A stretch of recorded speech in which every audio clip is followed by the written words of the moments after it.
Hello, underwater photographers and ocean people. Welcome back to Brent Underwater. This is a YouTube channel and website where I share tips, tricks, and tutorials for learning underwater photo and video. So since the last update, I've got a few updates. The first being that I finally finished writing my ultimate guide to underwater photography. So that's on my website, tutorials.brentdurand.com/learn. And what it has is 10 different chapters, links to over 40 different free videos for learning underwater photography, gear guides, articles, other resources, and all sorts of things. It's sort of your bookmark destination or your one-stop shop for all the articles and resources you want for learning underwater photography. So check it out. Second, I finally got some shirts made right here, which are linked in the description below. This one is Feel the Wild Sea. I'm not sure if you can feel it. I hope you're feeling me because I know you can see me, sometimes beneath the sea. I'll save you from my freestyles. But anyways, check out these shirts. There's a lot of good stuff and it supports me. Today, we're gonna talk about pro tips and 3 secrets from professional underwater photographers. Now, these tips I've picked up through the years from talking to a whole lot of different professionals from all over the world, whether it was editing photos or selecting photos for articles, working on copy editing for articles, or simply being at the same dive sites, diving with the same guides, and getting to overlap or even work with a lot of these folks. So these are universal tips that will help you no matter what level of photography you're at or even underwater video. So let's get it going.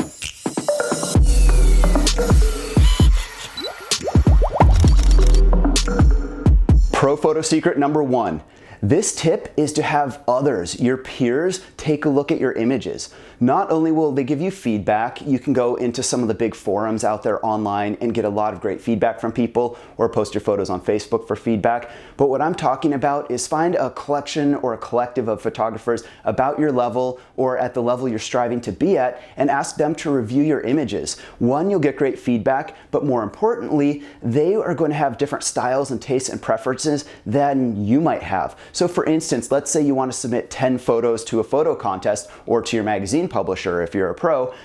Which photos are you going to send? You might have hundreds of great, stock-worthy photos, but what do you send? What's going to make the cut? Now, what I might do is look at my photos and say, well, this is what I like, but I'll go share those with a peer and they'll say, well, I don't like any of those 10 photos. I like these 10 photos.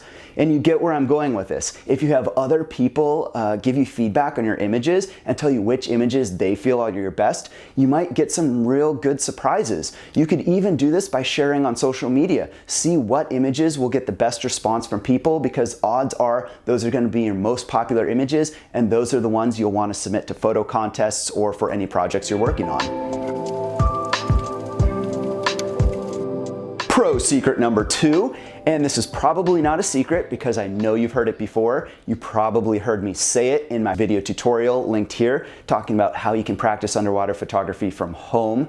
But basically, you need to know your gear intimately. You need to know how to set it up, how to break it down, how fast things charge, how to be efficient with all of that, and most importantly, how to change your settings and adjust those settings on the fly when you're in a quick, fast action shooting situation or any sort of shooting situation. It can be macro, it can be wide angle, it can be ambient light, it can be video. Whatever it is, you need to understand the relationship between your settings and how to change those settings on your camera, which way to roll your control dial, which way to flip the knob on instinct so you can quickly react and quickly frame a shot with the desired effect.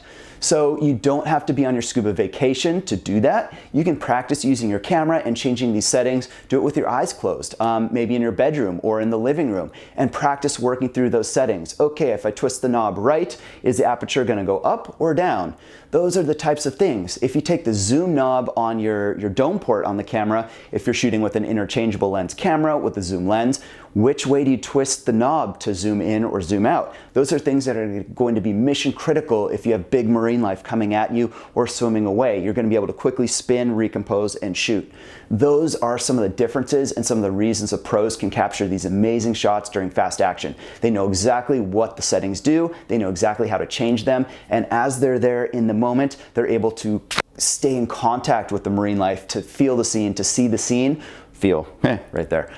Feel that scene and the interaction with the marine life and the lighting and the mood, and create that image and change those effects, change those settings to get the desired effect and look that they want. So practice, practice, practice. Practice makes perfect. There's a reason it's a very common saying. And pro secret number 3, or 3, depending on where you live. Now this is to plan ahead. We might have heard this in numerous other articles as well, but basically if you want to bring home great photos from a destination, you don't want to just show up and wing it. The planning and the photography process, the video process, starts when you're at home researching your destination. What do you want to shoot? Or if you already have your destination, what lives at that destination? What are the really cool subjects? What are the iconic subjects? And what are the subjects that are hard to find?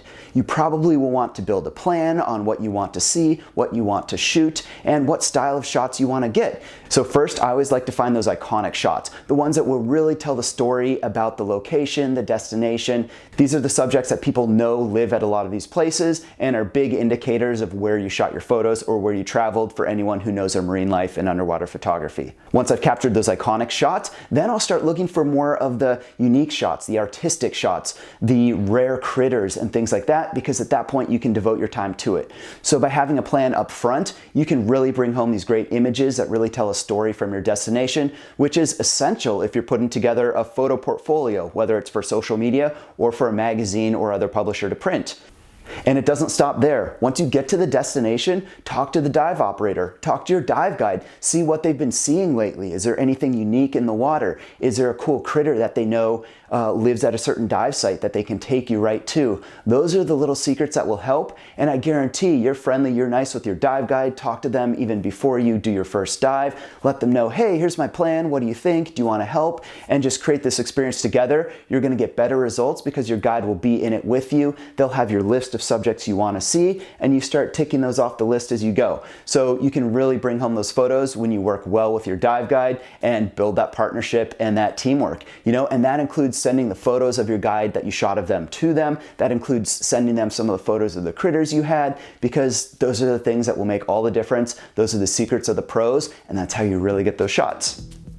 So I hope those are 3 helpful tips. Leave comments below if you have any questions or comments, probably not any concerns. Subscribe if you haven't yet, because there's a lot more videos coming. I love to hear all your ideas, and I'll be sure to check you guys out in the next video. See you then.